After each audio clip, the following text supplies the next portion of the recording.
கச்சத்தீவு குறித்த சர்ச்சை பல ஆண்டுகளுக்கு பிறகு மீண்டும் விவாத பொருளாகி உள்ளதற்கு காரணம்தான் என்ன?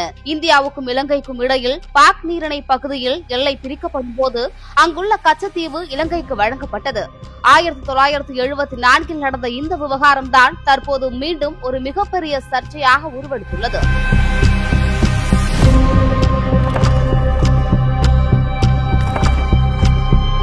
இந்த கச்சத்தீவு என்பது எங்கு உள்ளது? இலங்கைக்கும் இந்தியாவுக்கும் இடையில் கச்சத்தீவு விவாத பொருளானதற்கு காரணம் என்ன? இந்த கச்சத்தீவு யாருக்கு தான் சொந்தம் என்பது குறித்த முழு விளக்கங்களையும் விரிவாக பார்க்கலாம்.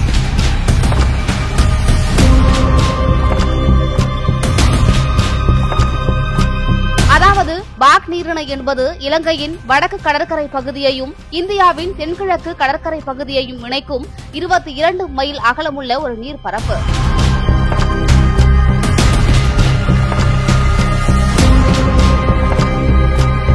ஆயிரத்தி 1755 1763 வரை சென்னை மாகாணத்தின் ஆளுநராக இருந்த ராபர்ட் பாக் என்பவரின் பெயர் இந்த நீரிணைக்கு சூட்டப்பட்டுள்ளது.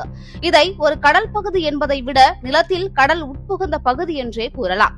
ஏனென்றால் இந்த பகுதியின் கடல் ஆழமில்லாமல் இருக்கும்.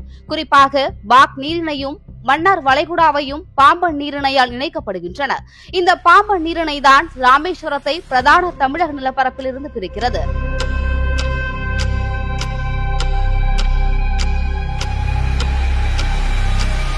இந்த கச்சத்தீவு யாருக்கு சொந்தம் என்ற பிரச்சனை கடந்த சில வருடங்களாக மட்டுமல்ல 1920களிலேயே துவங்கிவிட்டது. பாக் நீரிணை மன்னார் வளைகுடா பகுதியில் எல்லையை வரையறுப்பதற்காக 1921 அக்டோபர் 24ஆம் தேதி கொழும்பு நகரில் சென்னை மாகாண அதிகாரிகளுக்கும் இலங்கை அதிகாரிகளுக்கும் இடையில் பேச்சுவார்த்தை நடைபெற்றது. அந்த கூட்டத்தில் இலங்கை சார்பாக கலந்து கொண்ட சுங்க வரிக்கான முதன்மை ஆட்சியர் ஹார்பர்க் கச்சத்தீவு இலங்கைக்கு வரும்படி எல்லையை வகுக்க வேண்டும், இல்லாவிட்டால் மாநாட்டை நிறுத்திவிடலாம் என்ற தனது கோரிக்கையை முன்வைத்து கச்சத்தீவு இலங்கைக்கு சொந்தம் என்பதற்கான ஆதாரமாக இந்திய அரசுடனான ஒரு கடித போக்குவரத்தையும் சுட்டிக்காட்டினார்.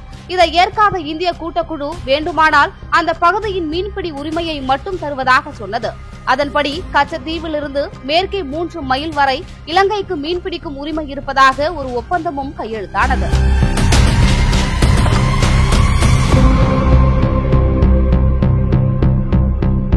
சங்கு அதிகமுள்ள பகுதி மெட்ராஸ் மாகாணத்தின் கீழ் வருவதால் மீன்பிடி உரிமையை விட்டுக் கொடுக்கலாம் என நினைத்து பேச்சுவார்த்தை நடத்திய அதிகாரிகளும் அதை ஏற்றுக்கொண்டனர்.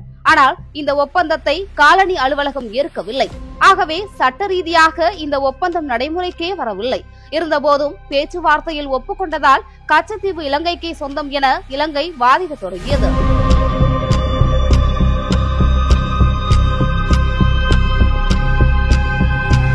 இந்திய சுதந்திரத்திற்கு பிறகும் இந்த பிரச்சனை அவ்வப்போது எழுப்பப்பட்டு வந்தது. இதனிடையே 1949 பாக் நீரிணை பகுதியில் இந்தியா கடற்படை ஒத்திகையை நடத்த விரும்பியது. கச்சத்தீவை குண்டு வீசுவதற்கான ஒரு இலக்காக வைத்துக் கொண்டது. ஆனால் அந்த பகுதி இலங்கைக்கு சொந்தமானது என்பதால் தங்களது அனுமதியை பெற வேண்டும் என இலங்கை திட்டவட்டமாக தெரிவித்தது. இதன் பிறகு 1956ஆம் ஆண்டு மார்ச் மாதம் தனது விமானப்படை குண்டு வீசும் பயிற்சிக்காக கச்சத்தீவை பயன்படுத்த போவதாக இலங்கை அரசு இந்திய அரசிடம் முன்கூட்டியே தெரிவித்தது. ஆனால் அந்த தீவின் உரிமை குறித்த விவகாரம் தெளிவில்லாமல் இருப்பதால் ஒத்திகையை ஒத்தி போடும்படி இலங்கை அரசிடம் இந்திய அரசு கேட்டுக் கொண்டது. இதற்கு பதிலளித்த இலங்கை அரசு கச்சத்தீவு இலங்கையின் பிரிக்க முடியாத பகுதி என்றும் விமான தாக்குதல் ஒத்திகையை பொறுத்தவரை இறுதி முடிவு எடுக்கப்படவில்லை என்றும் தெரிவித்தது.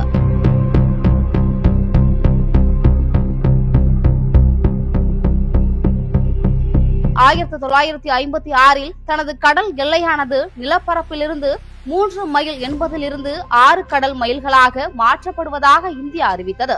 இதன் அடுத்த ஆண்டே தனது கடற்பரப்பிலிருந்து 100 கடல் மைல் பரப்புக்கு தனது கட்டுப்பாடு இருக்கும் என இந்தியா தெரிவித்தது. அதேபோல் இலங்கையும் தனது கடல் எல்லை 6 நாட்டிக்கல் மைல் வரை இருக்கும் என்றும் 100 கடல் மைல் பரப்புக்கு தனது கட்டுப்பாடு இருக்கும் என்றும் அறிவித்தது. அதன் பின்னர் 1967 தனது கடல் எல்லையை இந்தியா 12 கடல் மைலாக அதிகரித்தது. அதற்கு போட்டியாக 1970 இலங்கையும் தனது எல்லையை 12 கடல் மைல் தொலைவுக்கு அதிகரித்தது. இது மெல்ல மெல்ல சர்ச்சையை அதிகரிக்கவே 1973 ஏப்ரலில் இந்திரா காந்தி இலங்கைக்கு செல்லவே அதே ஆண்டு அக்டோபர் மாதம் இரு நாடுகளின் மூத்த அதிகாரிகளுக்கும் இடையில் கூட்டங்கள் நடைபெற்றன. இந்தியா இலங்கை உறவை தீர்மானிக்கும் அனைத்து விஷயங்களும் இந்த கூட்டத்தில் விவாதிக்கப்பட்டன.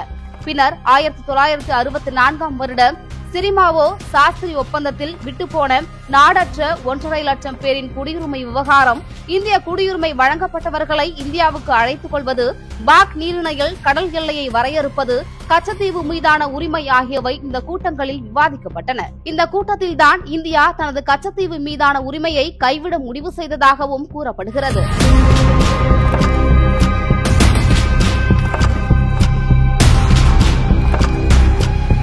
அதன் அடிப்படையில் 3 ஒப்பந்தங்கள் போடப்பட்டது. முதல் ஒப்பந்தத்தில் பாக் நீரிணை பகுதியில் இந்தியாவுக்கும் இலங்கைக்கும் இடையிலான எல்லைகள் வரையறுக்கப்பட்டு இந்திய மீனவர்களும் அங்கு அமைந்துள்ள கோவில்களுக்கு வரும் பக்தர்களும் வழக்கம் போல கோவில்களுக்கு வரலாம், இதற்கான பயண ஆவணங்கள் தேவையில்லை என்றும் கூறியது. இந்த ஒப்பந்தத்தில் இந்திரா காந்தியும் சிரிமாவோ பண்டாரன் நாயகவும் கையெழுத்திட்டனர். இது தொடர்பான 2வது ஒப்பந்தத்தில் மன்னார் வளைகுடா பகுதியிலும் வங்காள விரிகுடா பகுதியிலும் எல்லைகளை வரையறுத்தது. இந்த ஒப்பந்தம் கடல் எல்லைகளை வரையறுத்தது குறிப்பிட்டதோடு இரு நாடுகளும் தத்தம் கடற்பகுதியில் இறையாண்மை உடையவர்கள் என்றும் கூறியது. யாத்ரிகளின் உரிமை குறித்தோ மீனவர்களின் உரிமை குறித்தோ அதில் எதுவும் குறிப்பிடப்படவில்லை. இதன் மூலம் 1974 வழங்கப்பட்டிருந்த சலுகைகள் இந்த ஒப்பந்தத்தின் மூலம் இல்லாமல் ஆக்கப்பட்டன. இந்த ஒப்பந்தத்தில் இந்தியாவில் வெளியுறவுத்துறை செயலர் கேவல் சிங்கும் இலங்கையின் சார்பில் அந்நாட்டின் வெளியுறவு மற்றும் பாதுகாப்பு செயலாளரான WD ஜெயசிங்கேவும் கையெழுத்திட்டனர். இந்த இரு ஒப்பந்தங்களும் கையெழுத்தான பிறகு அப்போதுள்ள நிலைமையில் எந்த ஒரு பெரிய மாற்றமும் ஏற்படவில்லை.